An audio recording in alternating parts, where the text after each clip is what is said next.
Hey, what's up guys? Welcome to View Person. Here you will see mostly unboxing of online products, learn different kinds of tips, tricks, and tips in line with electronics, gaming, and other cool related ideas. Today we're gonna check this item. It is a Lotus Respirator, single goggle. Ito ay ginagamit sa powder or paint spray or any dust works. So let's check this out.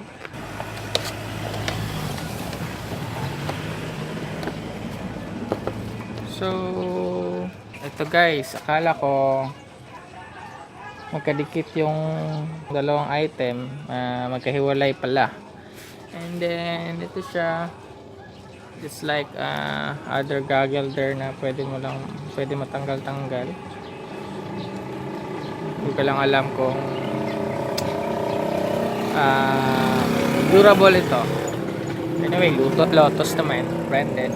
Well, the respirator comes with ito siya, soft cloth, which is flexible cloth or parang garter.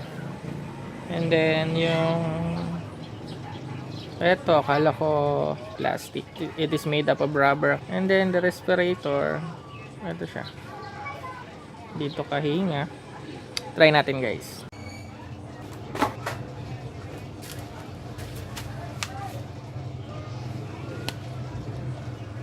Yes guys, ito try natin disassemble this respirator. Ito hindi naman natin disassemble. Pwede naman ma-disassemble pero let's check lang kung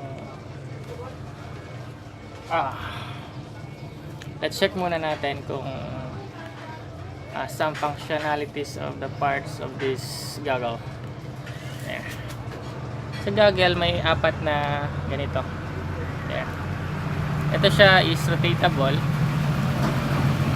And pwede mo ma-rotate kung saan mo tutok. There. While this one, since it's parang rubber band or garter, wala siyang adjustable na pwede mo hila-hilain. Okay, let's go. Let's proceed to the respirator. Ito siya, pwede natin tanggalin. Parang piece of yung nilalagay pag kinakasan sa paa. Ayan. Then this one, yung garter niya or garter, pwede natin hilain. Ayan. Yung loob niya. Yung sa labas, pwede naman siguro natin ito hilain. Slowly, kung gusto niyan tatanggalin. Ayan.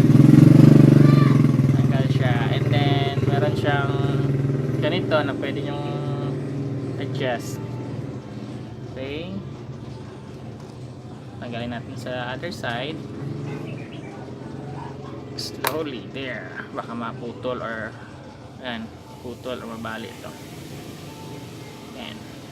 For the respirator, ito nga pala, respirator, and then the filter, kung i-screw nyo pag ganito, sasama iikot yung base nya. So gagawin nyo, just hold like this, and then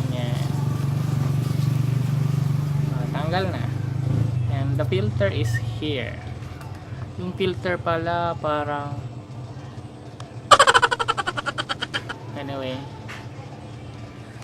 there. Yan. May nakalagay siyang ganito, which the black one should be facing on the face of the user. Then may parang foam siya. Then yung base sa loob, yan yung loob niya. Since rubber siya, pwede mo naman yung carry to hand. There. Oops, natanggal ko. Anyway, pwede mo naman yung ibalik like this. Then ito pala, parang soft to siya. Akala ko hard, baka matusok tayo. Then yan, pwede natin tanggalin din ito. And ito siya, rubber. Very soft rubber. Siguro pag hihinga ka, additional pala ito siguro for the air.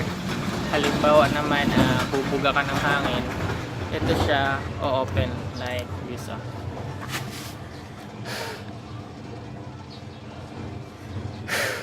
Same here, yung dito sa loob niya. Kapag kukuha ka ng hangin, o-open ito siya, and then papasok yung hangin, and then kung i-exhale ka, magko-close ito, and then dito na naman lalabas yung outlet niya. Yan o, blow ko, diba, nag-move siya, same as here.